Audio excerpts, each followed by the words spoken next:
ముందుకు వస్తున్న అశ్విన్ బాబు గారిని మాట్లాడాల్సిందిగా కోరుకుంటున్నాం. ఎలా ఉంది ట్రైలర్? ఓం నమ శివాయ. Thank you so much darlings. మీ ముగ్గురికి నా లైఫ్ అంతా రుణపడి ఉంటా. పిలవంగానే వచ్చారు. ఇందాడ మా డైలింగ్ అనిల్ గారు చెప్పినట్టు నేను ఎప్పుడు మీరు ఇంక సూపర్ అబ్బా, మీరు సూపర్ అబ్బా, మీ నెంబర్లు నా దగ్గర లేదు కదబ్బా, అందుకని వీళ్ళ గురించి చెప్తున్నానబ్బా. అంటే నేను ఏది చేసినా కూడా అన్నయ్య ఓంకార్ అన్నకి చెప్తాను. అలాగే తర్వాత డైరెక్టర్స్లో నాకు first closest friend Anil Ravipudi గారు. నేను ఎప్పుడు ఏది చేసినా చూపిస్తాను చెప్పినట్టు చెప్పంగానే డార్లింగ్ ఒక్క మెసేజ్ చేయి, నేను వస్తా, నువ్వు అసలు అడగద్దు. నేను ఈ మధ్యన అన్ని ఈవెంట్లకి వెళ్తున్నాను, అయినా నీ మాట నేను కాదన్ను, నువ్వు అడిగితే నేను వచ్చేస్తాను అంతే అన్నాడు. నిజంగా thank you so much darling, అడగంగానే పిలవంగానే వచ్చినందుకు. Love you so much. And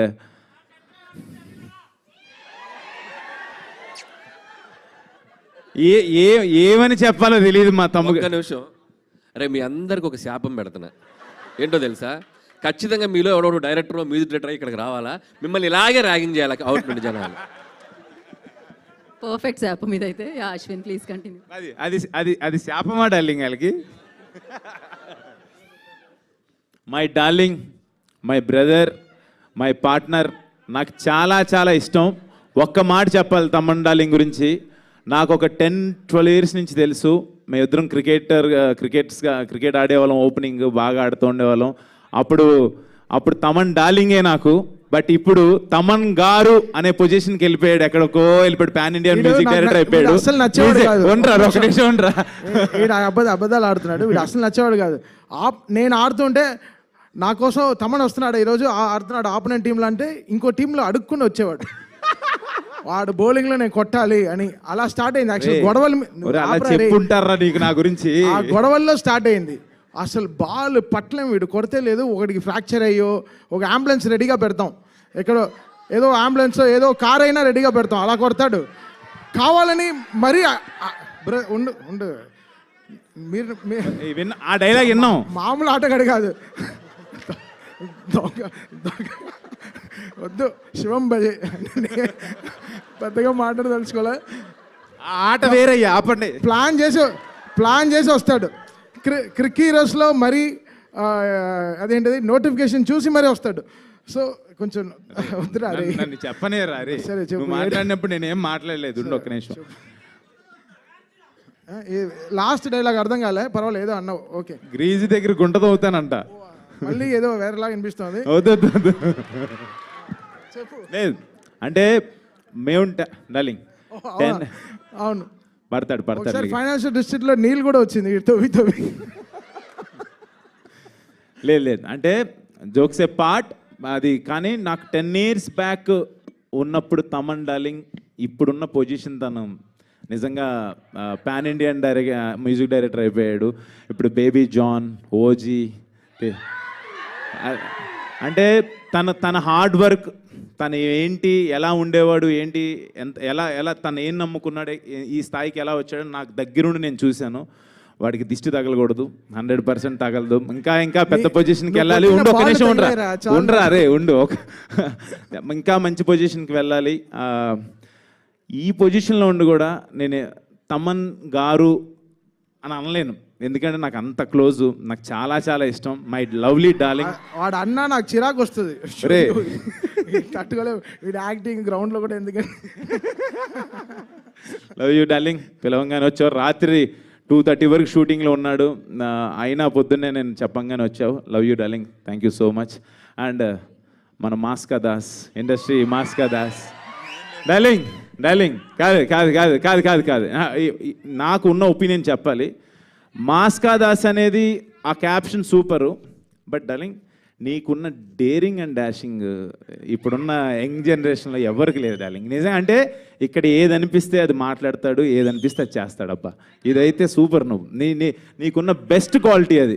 అంటే అలా ఎలా మాట్లాడేస్తున్నాడు తను, ఏదని అదే అంటే నువ్వు తీసుకున్న డెసిషన్స్. ఇప్పుడు మాట్లాడిన తర్వాత ఉండి ఒక నిమిషం. అంటే రేపు నువ్వు చేయబోతున్న లైలా అసలు అంటే ఆ డేరింగ్ అది, అంటే చాలా ఆలోచించాలి అది చేయాలనేది. నిజంగా సూపర్ డార్లింగ్. నేను పిలవంగానే వచ్చినందుకు, Thank you అన్న. మీకు షూట్ ఉందన్నావు, అయినా మధ్యాహ్నం నుంచి పెట్టుకుంటానన్నావు, నా కోసం వచ్చినందుకు really thank you so much. Yeah, and మా క్రూ గురించి వస్తే, ఈ శివం బజే అనే సినిమా నా దగ్గరికి వచ్చింది అప్పుడు నాకు ఫస్ట్ మహేశ్వర్ రెడ్డి గారు ప్రొడ్యూసర్ గారు తీసుకొచ్చారు ఈ కథని. సార్ పాయింట్ వినంగానే నాకు చాలా యూనిక్ కాన్సెప్ట్ ఇది, మీకు అది ఆ కాన్సెప్ట్ మీరు సినిమా చూసినప్పుడు మీరు అనుకుంటారు చాలా బెస్ట్ కాన్సెప్ట్ అని. ఆ పాయింట్ తీసినప్పుడు ఎవరు ఏంటి డైరెక్టర్ అనగానే ఒక అప్సర్ అని చెప్పారు.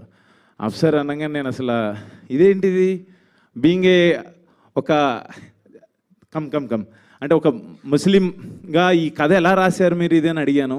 ఐఎమ్ నిజంగా రెడ్డి గారు ఒక్కసారి ముందుకు రండి. ఐ ఫెల్ట్ లైక్ ఈ ఇద్దరు కాంబినేషన్ నాకు అర్థం కాలేదు అసలు. పాయింట్ వినంగానే ఐ ఫెల్ట్ వెరీ హ్యాపీ. ఇదేదో సంథింగ్ శివయ్యే పంపించారని నేను ఫీల్ అయ్యి ఈ పాయింట్ నేను ఒప్పుకున్నాను. దీనికి సార్ కథ బాగుంది, అంతా బాగుంది, ఎవరు చేస్తే బాగుంటుంది, దీనికి విజువల్స్ బ్యూటీ కావాలన్నప్పుడు మహేశ్వర్ రెడ్డి గారు ఈయన పేరు, ఈయన అప్సర్ గారు, శివేంద్ర గారి పేరు చెప్పి అనుకున్నాం. ఇది ఆయన పేరు శివుడి పేరుతోనే వచ్చారు, ఆయన కూడా శివేంద్ర గారు. తర్వాత ఇదంతా అనుకున్న తర్వాత ఓంకార్ అన్న దగ్గరికి తీసుకెళ్ళినప్పుడు స్క్రిప్ట్ వినగానే 100% ఇది బాగుంది చేయండి అన్నారు. ఆయన ఓంకార్ అనగానే ఆయన పేరు శివుడు అంటే ఒక తెలియన ఆ శివ ఇదంతా ఒక శివలీల లాగా అనిపించింది నాకైతే. శివుడాజ్ఞ లేదే చేయమైనా కదలదు అంటారు, అలాంటి ఆ ఫీల్ ఏదో సంథింగ్ అనిపించింది. బట్ ఇప్పుడు ఈ రోజున ఇలా అవుట్పుట్ చూస్తుంటే నిజంగా ఆయనే చేయించారా ఇదంతా అని అనిపిస్తుంది. మీ అందరికీ నచ్చుతుంది ఈ కాన్సెప్ట్ 100% నేను చెప్పగలను. అండ్ ఆర్టిస్టుల చాయిసెస్కి వెళ్ళినప్పుడు దిగాంగన సూర్యవంశీ ఇలా అనుకున్నప్పుడు షీఈ్ లైక్ తను నేను దేవుడి గురించి మాట్లాడినా కూడా అంటే నేను ఇంకేం మాట్లాడినబ్బా అమ్మో నిజమే డార్లింగ్, ఆ శాపం కరెక్టే డార్లింగ్, నువ్వు చెప్పిన శాపం కరెక్టే. లేదు తిన అంటే నువ్వు పర్సనల్గా లైన్లో నేర్పించినావని ఆమెనే చెప్పాను, అందుకే అరుస్తారు. వాళ్ళని ఎందుకు తప్పు పట్టాలి చెప్పు.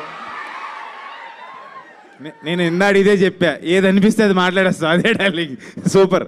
అంటే ఈ అమ్మాయిని సెలెక్ట్ చేసుకున్నప్పుడు సినిమాలో చేయించుకోవాలనుకున్నప్పుడు తను శివభక్తురాలని చెప్పింది. తను ఎప్పుడు శివాలయాలకి వెళ్ళటం కానీ తను ఇదేనా కానీ తన ఇన్స్టాగ్రామ్ ఇది చూడంగానే అంటే ప్రతిదీ కూడా ఒక శివతత్వం కిందని అనిపించింది. అండ్ ఈ సినిమాకి మంచి ప్యాడింగ్ మురళీ శర్మ గారు, తనిఖీల్ బర్ని గారు, తులసమ్మ గారు, హైపరాది, బ్రహ్మాజీ గారు, అర్బాజ్ ఖాన్ గారు, అందరూ అంటే అలా అనుకుంటే ఎవరిని అనుకున్నా వాళ్ళందరూ వచ్చారు. నిజంగా వెరీ హ్యాపీ. మంచి కాన్సెప్ట్. మీరు అందరూ చూసి, నాకు చిన్న టెన్షన్ ఉంది, రేపు నా బర్త్డే ఆగస్ట్ 1నే రిలీజ్ అవుతుంది. మీరందరూ నన్ను బ్లెస్ చేస్తారని చెప్పి కోరుకుంటున్నాను. Thank you so much.